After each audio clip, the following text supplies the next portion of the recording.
Sir భారత army స్ట్రాంగ్గా ఉంది, త్రివిధ దళాలు స్ట్రాంగ్గా ఉన్నాయి. అయినప్పటికీ పాకిస్తాన్ మాత్రం కవింపు చర్యలకు పాల్పడుతూనే ఉంది. అంటే భారతదేశం తలుచుకుంటే భారత దగ్గర ఉన్నటువంటి అత్యాధునిక టెక్నాలజీతో కలిగినటువంటి ఈ వెపన్స్ ఏవైతే ఉన్నాయో వీటితో మనం గనక యుద్ధానికి చేస్తే 5 గంటల్లో సమూలంగా పాకిస్తాన్ మొత్తాన్ని నాశనం చేయగలిగినటువంటి సత్తా ఉంది. కానీ అయినప్పటికీ పాకిస్తాన్ మాత్రం భారత్ మీద కవింపు చర్యలకు పాల్పడుతుంది. ఎలా చూడాలి సార్ దీన్ని? నిండు కుండ తొనకదు. బలవంతుడు ఎప్పుడు కూడా తన బల ప్రదర్శన చెయ్యడు. అవసరం ఉన్నప్పుడు తప్పితే తన యొక్క మూడో కన్ను తెరవడు.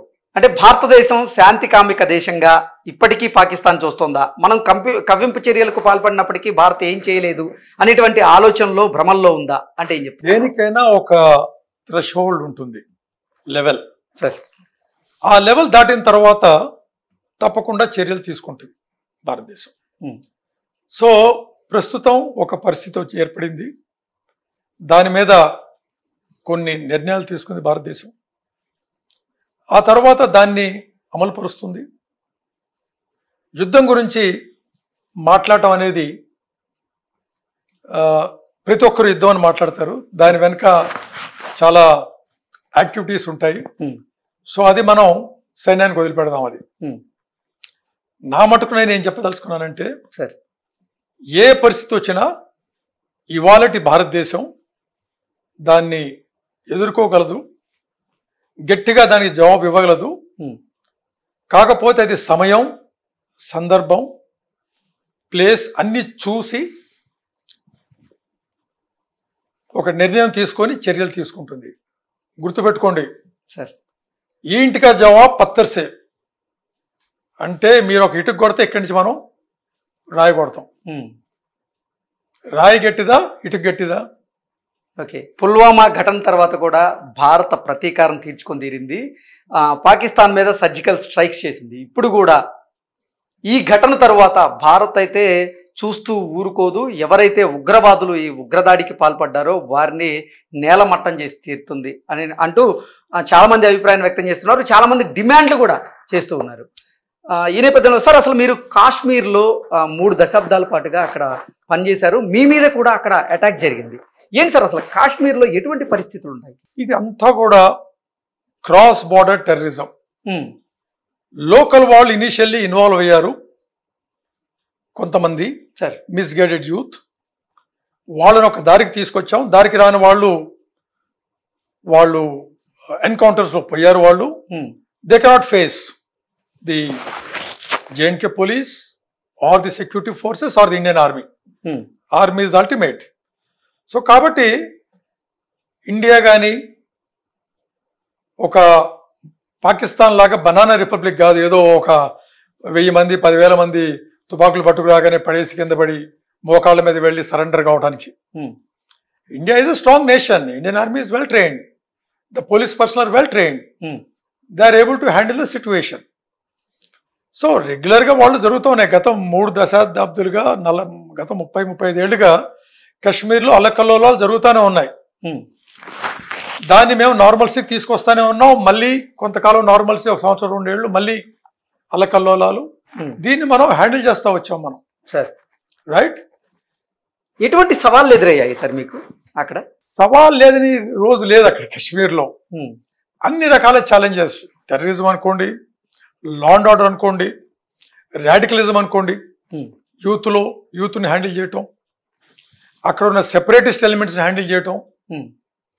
అక్కడ మీకు ఎవరు సెపరేటిస్టు, ఎవరు టెర్రరిస్టు, ఎవరు కామన్ మ్యాన్ అనేది కూడా మీకు తెలియదు అక్కడ. సో ఒక విధమైన కంప్లీట్లీ డిఫరెంట్ వాతావరణం. అక్కడ ప్రజలు కూడా భయపడేవాళ్ళు. అక్కడ 95% నార్మల్ సివిలియన్స్, ఒక 5%లో సింపతి, సపోర్ట్ బేస్ ఇవన్నీ ఉండేవి. కాకపోతే ఆర్టికల్ 370 ఉండటం వల్ల పాకిస్తాన్ ఒక పక్క వాళ్ళకి సపోర్ట్ చెప్తా వచ్చింది, ఏం లేదు ఇంకొక 1 సంవత్సరం 2 ఏళ్ళు మీరు ఆగండి, ఆఫ్ఘనిస్తాన్లో ఎలానూ రష్యా వెళ్ళిపోయింది, ఇప్పుడు అమెరికా కూడా వెళ్ళిపోయింది, ఇప్పుడు నెక్స్ట్ భారతదేశంలో ఇండియన్ ఆర్మీ కూడా వెళ్ళిపోద్ది, ఇంకా కశ్మీర్ మనం లిబరేట్ చేసేస్తాం అన్నొక్క అపోహ అక్కడ ప్రజల్లోనూ అక్కడ పాకిస్తాన్ ఆర్మీలో కూడా ఉంది. సార్ సో వాళ్ళు దీన్ని కశ్మీర్ అనే దాన్ని ఇంత తొందరగా వదిలిపెట్టరు వాళ్ళు. వాళ్ళ సర్వైవలే దీని మీద. ఓకే, పాకిస్తాన్ ఆర్మీ సర్వైవ్ అయ్యేదే కశ్మీర్ మీద, లేకుంటే వాళ్ళ ప్రెజెన్స్ వాళ్ళ సర్వైవల్ లేదు కదా.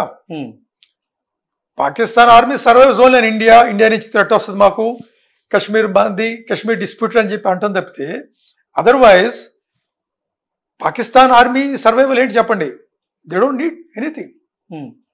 సగం కశ్మీర్ ఆక్యుపై చేశారు పిఓకే, ఇప్పుడు మిగిలింది పిఓకేని మనం లిబరేట్ చేసుకోవటమే. Sir, there is a parliamentary resolution, 1994 parliamentary resolution of saying that entire POK is also ours. It has to be liberated అని.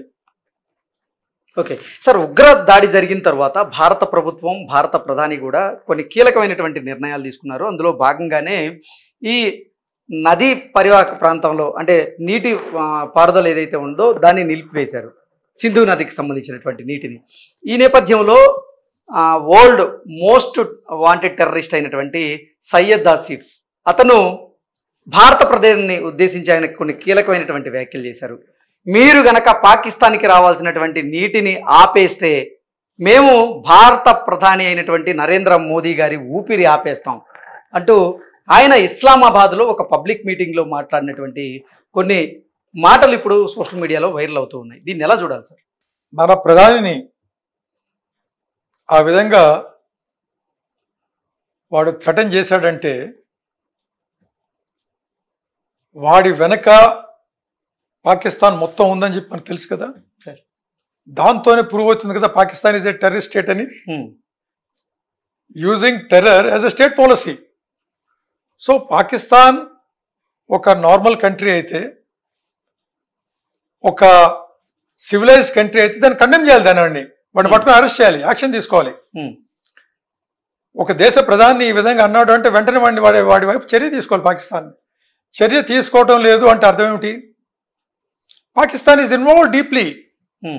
ఒక టెర్రరిస్ట్ అక్కడ ఉండి వాడు ఒక లార్జెస్ట్ డెమోక్రటికల్ గవర్నమెంట్ ని వాడు ఛాలెంజ్ చేస్తున్నాడు అంటున్నాడు అంటే Pakistan is exposed, is a terrorist country. It's a terror factory. We will take all necessary steps. Sir. We will take all necessary steps to ensure nothing happens to our Prime Minister or to our country. వాళ్ళు ప్రగల్భాలు పలుకుతున్నారు, మనం ప్రగల్భాలు పలికే అవసరం లేదు. ఏది చెయ్యాలో అది మన ప్రభుత్వం చేస్తుంది. ఓకే, ఖచ్చితంగా ఈ ఉగ్రదాడికి భారత ప్రభుత్వం ప్రతీకారం తీర్చుకొని తీరుతుందా అంటే ఏం చెప్తారు సార్? 100%. ఇదే కాదు, ప్రతి ఉగ్రదాడికి ఎక్కడెక్కడైతే వీళ్ళు ఉగ్రవాదులు ఉంటారో వాళ్ళని వెంటబడి చేసి వెంటాడి వాళ్ళని న్యూట్రలైజ్ చేస్తాం మన యొక్క భద్రతా దళాలు. ఇప్పటికే ఒక కమాండర్ని అంటే ఉగ్రవాదుల్లో ఒక కమాండర్ అయినటువంటి ఆయన్ని మన భారత భద్రతా బలగాలు చంపేశాయి. ఏంటి సార్ తర్వాత ఏం జరిగేటువంటి అవకాశం ఉందండి? ఇదే regular process. Operations are a continuous process అండి. The operations will continue till the elimination of last terrorist ఎవడైతే ఉన్నాడో వాడిని ఎలిమినేట్ చేసే వరకు ఈ ఆపరేషన్స్ రిలెంట్లెస్లీ జరుగుతాయి. కశ్మీర్లో కానివ్వండి, ఎక్కడన్నా భారతదేశం మొత్తంలో ఎక్కడన్నా సరే. ఓకే, భారతదేశం యుద్ధానికి తెర తీయకపోయినప్పటికీ ఖచ్చితంగా ఈ ఉగ్రవాదులు ఎవరైతే ఉన్నారో వాళ్ళందరినీ ఎలిమినేట్ చేసి తీరడం అయితే ఖాయం అంటారు సార్? ఎక్కడున్నా సరే వాళ్ళు మన దేశంలో ఎక్కడున్నా ఎక్కడ దాక్కున్నా వాళ్ళని వెతికి తీసి వాళ్ళని హతమార్చటం. వాళ్ళు సరెండర్ కావాలి లేదా వాళ్ళని హతమారుస్తారు మన సెక్యూరిటీ ఫోర్సెస్ అండ్ పోలీస్. వాళ్ళ మీద చర్యలు తీసుకోవడం మాత్రం ఖాయం. వెంటాడి మరి వాళ్ళని తరిగి కొడతాం మనం. ఓకే.